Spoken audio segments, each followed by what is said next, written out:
Assalamualaikum dan selamat tengah hari. Saya Siti Nur Azimah binti Azlan bernombor matrik C18A0424.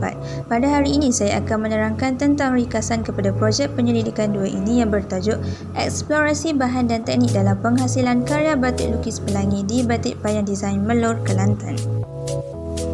Terdapat 5 bab yang ada di dalam kajian ini. Bab pertama akan menceritakan tentang gambaran kajian yang meliputi latar belakang kajian, permasalahan kajian, objektif kajian, persoalan kajian, kepentingan kajian dan skop kajian.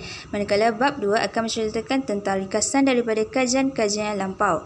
Bab 3 akan menceritakan tentang metodologi yang akan digunakan dalam penyelidikan ini.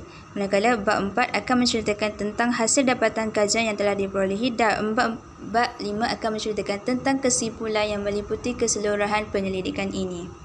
Batik adalah sesuatu warisan kraft tangan yang sangat tinggi nilainya. Kajian ini akan dilakukan dengan 3 objektif utama. Yang pertama, mengenal pasti bahan-bahan yang akan digunakan dalam penghasilan batik pelangi. Yang kedua, mengkaji teknik-teknik penghasilan batik pelangi. Dan yang ketiga, menghasilkan karya membentuk kemeja lelaki dengan menggunakan teknik-teknik penghasilan batik lukis pelangi di Batik Payang Design. Yang dipilih untuk kajian ini adalah di Batik Payang Design yang mana terletak di Melor, di daerah Melor, Kelantan. Teknik yang digunakan di sini sangat berbeza dan menarik untuk dikaji. Terdapat 3 metodologi yang telah digunakan dalam penyelidikan ini. Metodologi ini merangkumi kepada kaedah kualitatif. Kaedah kualitatif ini meliputi kaedah temu bual dan juga pemerhatian.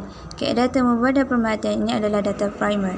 Manakala kaedah yang ketiga adalah melalui rujukan laman sesawang atau internet, yang mana kaedah ini adalah data sekunder. Temu bual ini melibatkan 2 orang informan yang mana melibatkan pengurus kilang batik iaitu Encik Zul Fadli dan juga pencanting di kilang batik iaitu Puan Faridah Nawi.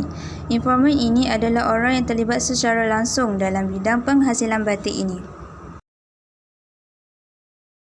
Hasil daripada analisis dapatan kajian yang telah diperolehi, pengkaji dapat mengenal pasti beberapa bahan yang telah digunakan dalam penghasilan batik lukis ini.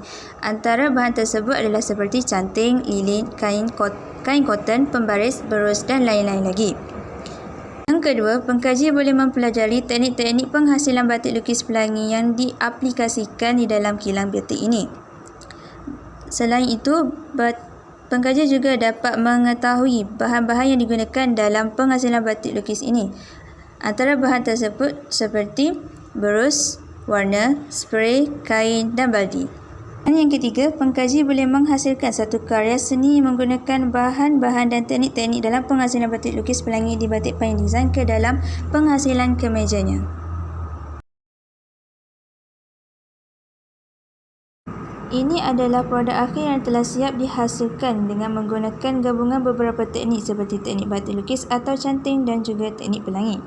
Motif-motif yang cuba disampaikan adalah lebih kepada motif flora dan juga geometri. Elemen seni dan prinsip rekaan telah diaplikasikan di dalam penghasilan kemeja ini. Unsur pergerakan atau flow telah digunakan di dalam penghasilan kemeja ini. Selain itu, batik kemeja ini juga turut memperlihatkan beberapa ulangan motif yang sama seperti ulangan titik. Terdapat 2 kaedah cantingan yang telah dilakukan pada kain kemeja ini. Kain ini telah menggunakan alat canting dan juga berus untuk menimbulkan kesan corak tebal dan halus. Warna hitam telah dipilih bagi menaikkan lagi corak atau motif yang telah dicanting oleh pengkaji di atas kain ini. Latar belakang berwarna hitam ini atau lebih dikenali sebagai laps telah dipilih setelah proses cantingan kedua ini telah selesai.